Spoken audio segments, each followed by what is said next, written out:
Hi. Hello. Welcome to రాజీ రుచి రథం. ఇక్కడేం చేస్తున్నానని చూస్తున్నారా? వీటిని బొడ్డి మామిడాకులంటారండి. వీటిని కోయడానికొచ్చాను.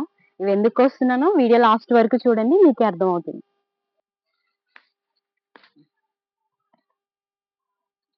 ఇవి సరిపోతాయా?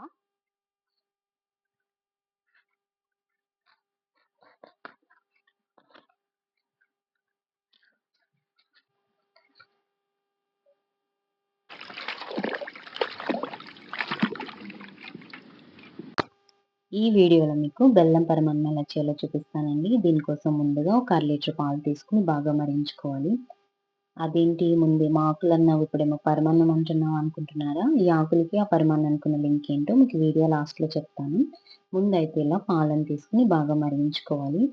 ఇప్పుడు ఇలా మరుగుతున్న పాలలో మనం ముందుగా నానబెట్టుకున్న సగ్గుబియ్యాన్ని నీళ్లతో సహా ఇందులో వేసేసి ఒక 5 నిమిషాల పాటు మీడియం ఫ్లేమ్‌లో ఈ సగ్గుబియ్యం మెత్తగా ఉడికేంత వరకు ఉడికించుకోవాలి.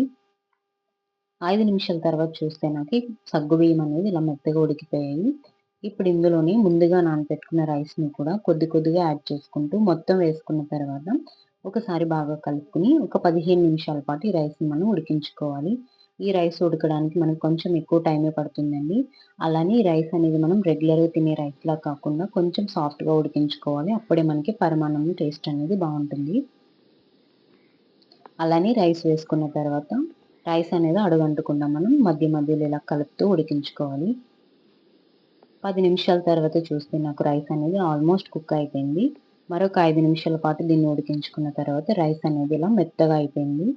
ఇప్పుడు ఇందులోని తీపి కోసం బెల్లాన్ని కూడా యాడ్ చేసుకున్నాను.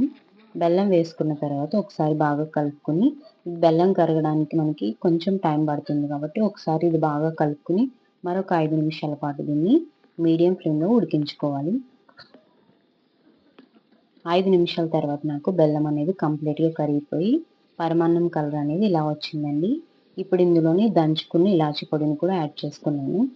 అలానే జీడిపప్పును కూడా యాడ్ చేసుకున్నాను. జీడిపప్పు ఇక్కడ పచ్చి జీడిపప్పు అండి. అందుకని కలర్ అనేది అలా ఉంది. మీ దగ్గర ఈ పచ్చి జీడిపప్పు అవైలబుల్‌గా లేకపోతే మనం రెగ్యులర్‌గా ఇంట్లో వాడుకునే జీడిపప్పుని నెయ్యిలో వేయించుకొని వేసుకోండి సరిపోతుంది. ఇలా ఇవన్నీ వేసుకున్న తర్వాత ఒకసారి బాగా కలుపుకొని మరొక 3 నిమిషాల పాటు మీడియం ఫ్లేమ్‌లో ఉడికించుకొని స్టవ్ అనేది ఆఫ్ చేసుకుంటే మన పరమాన్నం అనేది రెడీ అయిపోతుంది. ఈ బెల్లం పరమాన్నం వేడి వేడిగా తింటే చాలా బావుంటుందండి. అలానే వీడియో స్టార్టింగ్‌లో మీకు ఒక ఆకు గురించి చెప్పాను కదా! ఈ వేడి వేడి పరమాన్నాన్ని ఈ ఆకులో వేసుకొని తింటే ఈ ఆకు ఫ్లేవర్ అనేది పరమాన్నానికి యాడ్ అయ్యి టేస్ట్ అనేది చాలా చాలా బావుంటుందండి. నా చిన్నప్పుడు ఎవరైనా ఇంట్లో పరమాన్నం చేస్తే మాకు ఇలానే ఆకులో వేసి ఇచ్చేవాళ్ళు. సో, అందుకని నాకు ఆ మెమోరీస్ గుర్తొచ్చి నేనిలా ఆకులో వేసి సర్వ్ చేసుకున్నాను. అలానే ఈ పరమాన్నాన్ని మా వాళ్ళందరికీ ఇచ్చేసాను. వాళ్ళు తిని ఏమన్నారో చూద్దాం రండి. టేస్ట్ ఎలా ఉందక్క? సూపర్. ఇలా అందరికి పెట్టిన తర్వాత నేను కూడా ఇక్కడ టేస్ట్ చేస్తున్నాను. నిజంగానే ఈ ఆకు ఫ్లేవర్ యాడ్ అవ్వడం వల్ల పరమాన్నం టేస్ట్ అనేది ఇంకా చాలా చాలా బావుందండి. వీడియో మొత్తం చూసిన తర్వాత మీకు ఎలా అనిపించిందో కామెంట్ చేయండి. అలానే వీడియో నచ్చితే లైక్ చేయండి. ఇలాంటి మరిన్ని రెసిపీస్ కోసం నా ఛానల్ సబ్స్క్రైబ్ చేసుకోండి.